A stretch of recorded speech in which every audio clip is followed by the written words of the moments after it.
BJP की आक्रोश rally, police ने दागे आंसू गैस के गोले। रांची के मोरहाबादी मैदान में जुटे कार्यकर्ताओं पर वाटर कैनन का भी इस्तेमाल। भारतीय जनता पार्टी ने हेमंत सोरेन सरकार पर वादा खिलाफी का आरोप लगाते हुए आज रांची के मोरहाबादी मैदान में युवा आक्रोश रैली निकाली। बीजेपी कार्यकर्ताओं को रोकने के लिए प्रशासन ने बैरिकेडिंग की थी।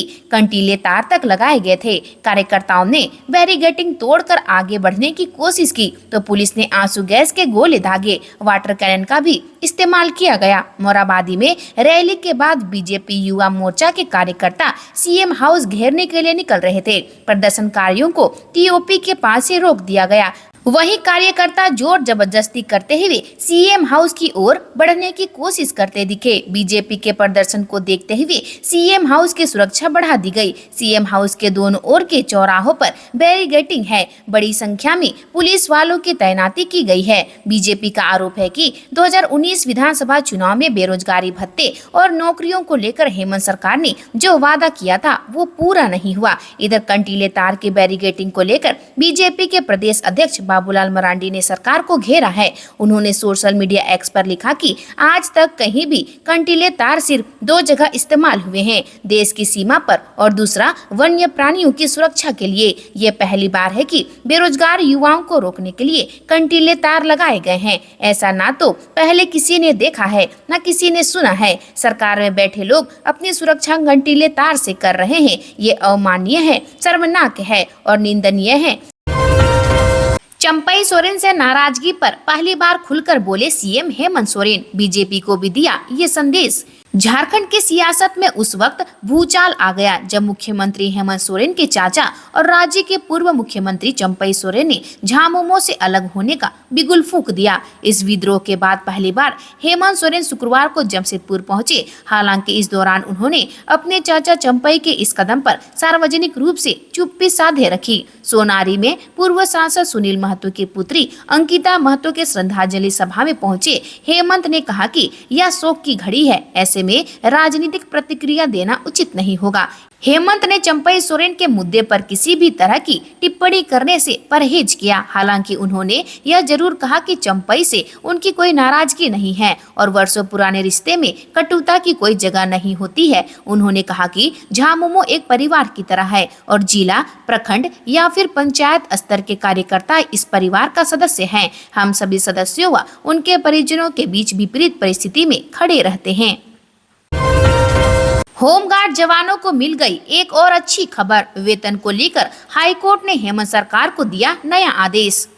राज्य भर के होमगार्ड जवानों के लिए एक और खुशखबरी है। इन्हें बढ़े हुए वेतन का लाभ 25 अगस्त 2017 से ही मिलेगा। इस मामले पर शुक्रवार को झारखंड उच्च न्यायालय ने आदेश जारी कर दिया है। न्यायाधीश एसएन पाठक के कोर्ट में अवमानना याचिका पर सुनवाई करते हुए यह आदेश दिया है। होमगार्ड जवानों की ओर से बहस सर्वोच्च न्यायालय के वरीय अधिवक्ता केएल जनजानिया, अभयकांत मिश्रा, झारखंड उच्च न्यायालय के अधिवक्ता डीके चक्रवर्ती और अशोक सिंह ने किया। यह आदेश दिया गया कि होमगार्ड जवानों को पुलिस कर्मियों के समकक्ष समान कार्य का समान वेतन का लाभ झारखंड उच्च न्यायालय के द्वारा जारी आदेश की तारीख 25 अगस्त 2017 से ही देना है। इधर 10 अगस्त को मुख्यमंत्री के द्वारा होमगार्ड जवानों को पुलिस कर्मियों के समकक्ष समान कार्य का समान वेतन देने का आदेश जारी किया गया था। तालाब में तैरता हुआ मिला युवक का शव, पत्नी ने लगाया हत्या का आरोप, पुलिस कर रही है जांच। गिरिडीह के बिरनी प्रखंड के जुठाहा आम पेट्रोल पंप के पीछे स्थित तालाब से एक युवक का शव मिलने के बाद इलाके में सनसनी फैल गई। मृतक बिरनी प्रखंड के कल्याणपुर निवासी पच्चू यादव था। बाद में घटना की सूचना स्थानीय ग्रामीणों ने भरकट्टा पुलिस को दी। मौके पर पहुंची भरकट्टा ने शव को जब्त कर पोस्टमार्टम के लिए सदर अस्पताल भेज दिया। इधर घटना के बाद मृतक के पत्नी ने कहा कि उनके पति की हत्या कर शव को तालाब में फेंक दिया है। कहा कि शव पर कई गंभीर चोट के निशान है, जिससे साफ प्रतीत होता है कि उसकी हत्या सुनियोजित तरीके से की गई है। मामले में भरकट्टा पुलिस ने कहा कि पच्चू यादव के परिवार वालों के द्वारा आवेदन मिला है जिसमें हत्या का आरोप लगाया गया है। पुलिस सभी पहलुओं पर गंभीरता से जांच कर रही है। पोस्टमार्टम रिपोर्ट आने के बाद ही मौत के कारणों का खुलासा हो पाएगा। पलामू में दो भाइयों के घरों में डकैती, घर के बाहर से सीढ़ी लगा आंगन में घुसे, हथियार के बल पर लोगों को कब्जे में लिया। पलामू में डकैतों ने पुलिस जवान के घर में हथियार के बल पर डकैती की घटना को अंजाम दिया है। पुलिस जवान संदीप राम की ड्यूटी रांची में है। सदर थाना क्षेत्र अंतर्गत सिंगरा के बजहरा में स्थित संदीप के घर गुरुवार की देर रात 12 से 14 की संख्या में डकैत घुसे थे। डकैत बाहर से लकड़ी की सीढ़ी लगाकर घर के अंदर दाखिल हुए थे। सीढ़ी से आंगन में उतरने के बाद डकैतों ने घर में मौजूद परिवार के सदस्यों को बंदूक के बल पर कब्जे में लिया। सभी खुद को नक्सली बता रहे थे। घर में रखे पैसे और जेवर लेकर फरार हो गए। डकैतों ने संदीप के घर में डकैती के बाद उसके बड़े भाई के घर में भी वारदात को अंजाम दिया। बाहर कमरे में सो रहे संदीप के पिता को कब्जे में लेकर बड़े भाई का घर खुलवाया और घुसते ही वहां भी सभी को बंदूक दिखाकर लूटपाट कर निकल गए। घटना की जानकारी मिलने पर सदर एसडीपीओ मणिभूषण प्रसाद और सदर थाना प्रभारी उत्तम कुमार राय पुलिस के साथ मौके पर पहुंचे और छानबीन शुरू कर दी। घटना रात के 12:30 बजे के करीब की है। चतरा में एटीएम तोड़ पैसे निकाले, लगाया आग, तपेज एसबीआई के एटीएम से छेड़छाड़, पहले भी इसी एटीएम को बनाया था निशाना।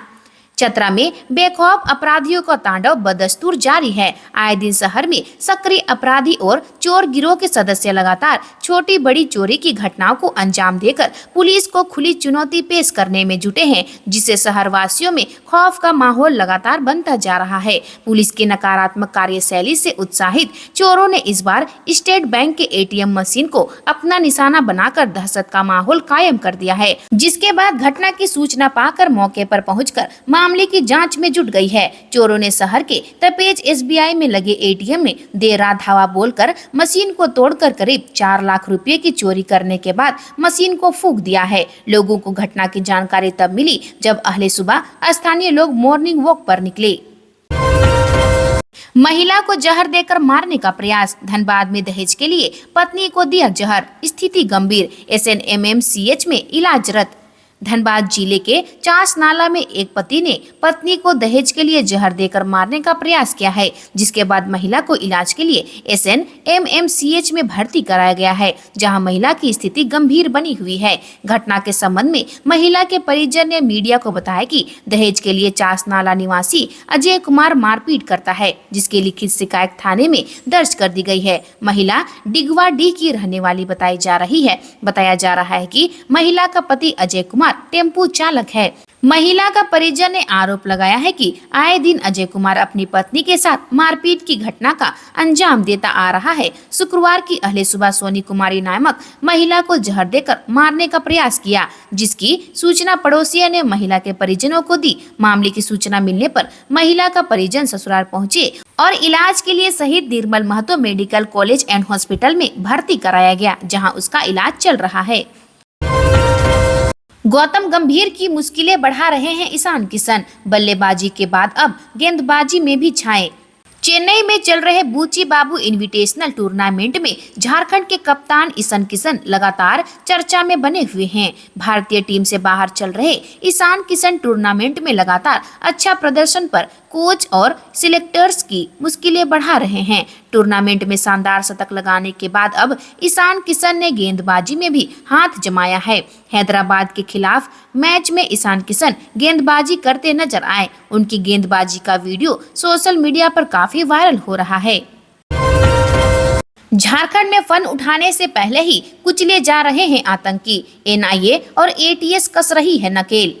झारखंड में फन उठाने से पहले ही आतंकी कुचले जा रहे हैं। केंद्र व राज्य की खुफिया एजेंसी की सक्रियता से आतंकी अपने मंसूबों में कामयाब नहीं हो पा रहे हैं। राष्ट्रीय जांच एजेंसी व झारखंड पुलिस की आतंकवाद निरोधक दस्ता लगातार एक दूसरे के सहयोग से ऐसे तत्वों के विरुद्ध कार्रवाई कर रही है। दूसरे राज्यों के पुलिस की एटीएस स्पेशल सेल भी देश में सक्रिय है। इसका बेहतर परिणाम सामने आया है। आतंकियों के फन उठने से पहले ही कुचले जा रहे हैं। इसका अंदाजा आतंकी गतिविधियों के आंकड़े से लगाया जा सकता है। वर्ष 2013 में पटना के गांधी मैदान बम ब्लास्ट केस के बाद लगभग 10 साल में आतंकवादी देश में एक भी बड़ी आतंकी घटना को अंजाम नहीं दे सके। जब प्लान किया, प्रशिक्षण लिया, सुरक्षा बलों, खुफिया एजेंसीज को इसके भनक लग गई और भंडाफोड़ हो गया। रांची का डॉक्टर इश्तियाक अलकायदा मॉड्यूल का मास्टरमाइंड निकला। लोहरदगा हजारीबाग के 16 ठिकानों पर एटीएस एसटीएफ की कार्रवाई, हिरासत में 9 लोग। झारखंड एटीएस ने दिल्ली पुलिस के साथ गुरुवार को रांची, हजारीबाग और लोहरदगा में 16 जगहों पर छापेमारी की। इसके बाद 9 संदिग्धों को हिरासत में लिया है। इसमें रांची के मेडिका अस्पताल में रेडियोलॉजिस्ट के पद पर कार्यरत डॉक्टर इश्तियाक अहमद को भी एटीएस ने पकड़ा है। रांची के जोड़ा तालाब स्थित अपार्टमेंट से पकड़ा गया डॉक्टर इश्तियाक 6 साल से रेडियोलॉजिस्ट के पद पर था। एटीएस का दावा है कि doctor Ishtiaq al Qaeda in Indian subcontinent आतंकी संगठन का मास्टरमाइंड है। वह भारत को इस्लामिक स्टेट बनाने का मंसूबा रच रहा था। झारखंड के 5 जिलों में भारी बारिश का अलर्ट। 26 अगस्त तक रुक रुक कर होती रहेगी बारिश, बिजली गिरने की भी संभावना। रांची स्थित पूरे झारखंड में 26 अगस्त तक रुक रुक कर बारिश की संभावना है। 23 अगस्त और 24 अगस्त को 5 जिलों में भारी बारिश का अनुमान है। इसे लेकर ऑरेंज अलर्ट भी जारी कर दिया गया है। जिन जिलों में भारी से भारी बारिश की चेतावनी दी गई है उसमें पलामू, लातेहार, चतरा, गढ़वा और लोहरदगा का इलाका शामिल है। मौसम विज्ञान केंद्र के वैज्ञानिक अभिषेक आनंद ने बताया कि उत्तरी बांग्लादेश इलाके में निम्न दबाव वाला क्षेत्र बना हुआ है। यह धीरे धीरे बंगाल की तरफ बढ़ रहा है। 1 से 2 दिनों में मानसून टर्फ पश्चिम बंगाल में छा जाएगा, जिससे भारी बारिश की संभावना है। इसका सीधा असर झारखंड पर भी पड़ेगा। इस मानसूनी टर्फ की वजह से 25 और 26 अगस्त तक कोल्हान, संथाल परगना और रांची के इलाके में भारी बारिश हो सकती है। मौसम विभाग ने पूरे अगस्त और सितंबर तक बारिश होने का अनुमान लगाया है।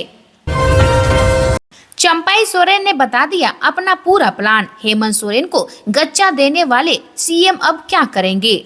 झारखंड के पूर्व सीएम चंपाई सोरेन प्रदेश भ्रमण पर निकले हुए हैं। झामुमो से लगभग अपना वास्ता खत्म कर चुके चंपाई नई राह की तलाश में हैं। गुरुवार को चंपाई ने सरायकेला और चाईबासा सहित 4 जिलों में अपने समर्थकों और कार्यकर्ताओं से मुलाकात की। चंपाई ने मीडिया को बताया कि वह जल्द ही अपना फैसला सभी को बताएंगे। पूर्व सीएम और जेएमएम नेता चंपाई सोरेन ने कहा कि आज मैंने सरायकेला और चाईबासा सहित 3 जिलों का दौरा किया। यह मेरे नए अध्याय के दौरे का दूसरा दिन था। सब कुछ ठीक चल रहा है, जनता हमारे साथ जुड़ी रही है। चंपाई ने आगे कहा कि मैं झारखंड की राजनीति में फिर से सक्रिय रूप से प्रवेश करूंगा और विधानसभा चुनाव से पहले एक संगठन बनाऊंगा और दोस्त बनाने की भी कोशिश करूंगा। 1 सप्ताह के भीतर सब कुछ बता दूंगा। झामुमो नेताओं के संपर्क करने के सवाल पर चंपाई ने कहा, मुझे इसकी कोई जानकारी नहीं। आज के लिए इतना ही। मिलते हैं अन्य नई खबरों के साथ में। धन्यवाद।